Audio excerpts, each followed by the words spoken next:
കൊല്ലത്ത് പെട്രോളിങ്ങിനിടെ SHOയെ ബൈക്കിടിച്ച് വീഴ്ത്തിയ പ്രതികൾ പിടിയിലായി. പത്തനാപുരം മഞ്ഞക്കാല സ്വദേശികളായ നന്ദു, ടിനു എന്നിവരാണ് അറസ്റ്റിലായത്. ഏഴുകോൺ SHO ശ്രീകുമാറിനെയാണ് വാഹന പരിശോധനയ്ക്കിടെ പ്രതികൾ ഇടിച്ചിട്ടത്. AV ജയശങ്കർ വിവരങ്ങളുമായി. ജയശങ്കർ, ഇപ്പോൾ പെട്രോളിങ്ങിനിടെ ആക്രമിച്ച പ്രതികൾ പിടിയിലായിരിക്കുന്നു. ആരാണിവർ?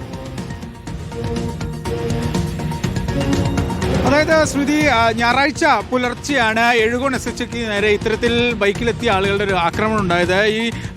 ഈ പെട്രോളിംഗ് നടത്തുന്നതിനിടെ ഈ യുവാക്കൾ ഇരുചക്ര വാഹനത്തിലെത്തുകയും ഈ ഏഴുകോൺ SHO ശ്രീകുമാറിനെ ഇത്തരത്തിൽ ഇടിച്ചിടുകയുമായിരുന്നു. ഈ മറ്റൊരു കേസുമായി ബന്ധപ്പെട്ട് ഈ മദ്യപിച്ച ചില ആളുകൾ റോഡിൽ കിടക്കുന്നു എന്ന വിവരത്തിന്റെ അടിസ്ഥാനത്തിൽ ഒരു ബാറിന്റെ പരിസരത്ത് ഒരു പരിശോധനയ്ക്ക് എത്തിയതായിരുന്നു ഇദ്ദേഹം. ഈ ഒരു ഘട്ടത്തിലാണ് യുവാക്കൾ ഈ SHO ഇടിച്ചിട്ടത്. അദ്ദേഹത്തിന് ഗുരുതരമായ പരിക്കുകൾ. ഏതായാലും ഈ സംഭവവുമായി ബന്ധപ്പെട്ട് രണ്ടുപേരെയാണ് ഇപ്പോൾ പോലീസ് അറസ്റ്റ് ചെയ്തിരിക്കുന്നത്. പത്തനാപുരം സ്വദേശി നന്ദു, ഒപ്പം തന്നെ ടിനു എന്നിങ്ങനെ രണ്ടുപേര് ഈ സംഭവവുമായി ബന്ധപ്പെട്ട് അറസ്റ്റിലായിട്ടുണ്ട്. ഇവരെ കോടതിയിൽ ഹാജരാക്കുകയും ഇതിനോടകം തന്നെ റിമാൻഡ് ചെയ്യുകയും ചെയ്തിട്ടുണ്ട്.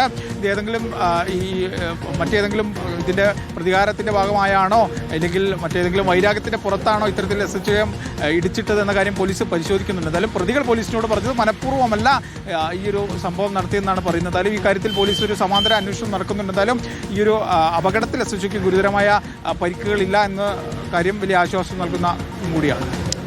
AV ജയശങ്കറാണ് വിവരങ്ങൾ നൽകിയത്.